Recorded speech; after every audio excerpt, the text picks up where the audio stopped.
ఎలాంటి తప్పులకు అవకాశం లేకుండా మూడో విడత గ్రామ పంచాయతీ ఎన్నికలను నిర్వహించాలని నల్గొండ జిల్లా కలెక్టర్ ఇలా త్రిపాఠి పోలింగ్ సిబ్బందికి సూచించారు. మంగళవారం ఆమె దేవరకొండలో మూడో విడత గ్రామ పంచాయతీ ఎన్నికల సందర్భంగా ఏర్పాటు చేసిన డిఆర్సీ కేంద్రాన్ని సందర్శించారు. ఎలాంటి తప్పులకు అవకాశం లేకుండా మూడో విడత గ్రామ పంచాయతీ ఎన్నికలను నిర్వహించాలని నల్గొండ జిల్లా కలెక్టర్ ఇలా త్రిపాఠి పోలింగ్ సిబ్బందికి సూచించారు.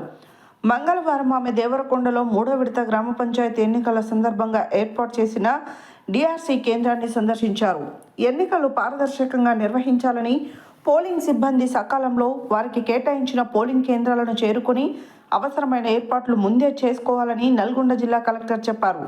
ఎన్నికలలో తప్పు చేస్తే కఠిన చర్యలు తీసుకోవడం జరుగుతుందని హెచ్చరించారు. పోలింగ్ సందర్భంగా ఎలాంటి పొరపాట్లు జరగకూడదని, ముఖ్యంగా పోలింగ్ కేంద్రంలో ఓటింగ్ కంపార్ట్మెంట్ కిటికీలకు దూరంగా ఏర్పాటు చేయాలని, అలాగే సరైన విధంగా వెలుతురు ఉండేలా చూసుకోవాలన్నారు. పోలింగ్ బూత్లో 3 కంటే మించి ఓటర్లు ఉండకూడదని తెలిపారు. పోలింగ్ పూర్తయిన తర్వాత మధ్యాహ్నం 2 గంటలకు తప్పనిసరిగా ఓట్ల లెక్కింపు ప్రారంభించాలని, లెక్కింపు పూర్తయిన తర్వాత ఎన్నికల ఫలితాలను వెంటనే ప్రకటించాలన్నారు. పోలైన బ్యాలెట్లతో పాటు పోల్ కాని బ్యాలెట్లు సైతం పూర్తిగా కాపాడే బాధ్యత స్టేజ్ 2 ఆర్ఓలపై ఉందన్నారు.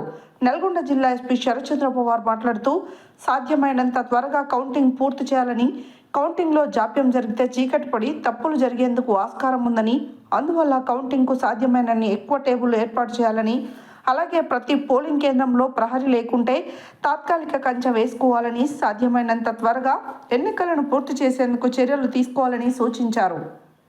రెవెన్యూ అదనపు కలెక్టర్ జె శ్రీనివాస్ పోలింగ్ కౌంటింగ్లపై సూచనలు చేశారు. దేవరకొండ డిఓ రమణారెడ్డి, డిపిఓ వెంకయ్య, జెడ్పీటీఈఓ శ్రీనివాసరావు, ఇతర అధికారులు ఉన్నారు. ఈ సందర్భంగా ఆమె పోలింగ్ సిబ్బంది దగ్గరకు వెళ్లి వారితో మాట్లాడమే కాకుండా బ్యాలెట్ బాక్సులను ఓపెన్ చేయించారు. అంతకుముందు ఆర్డీఓ కార్యాలయంలో 17న జరగనున్న మూడో విడత ఎన్నికలకు ఆయా మండలాలకు కేటాయించే జిల్లా అధికారులు, ప్రత్యేక అధికారుల, ఎంపీఓల నియామకంపై చర్చించారు.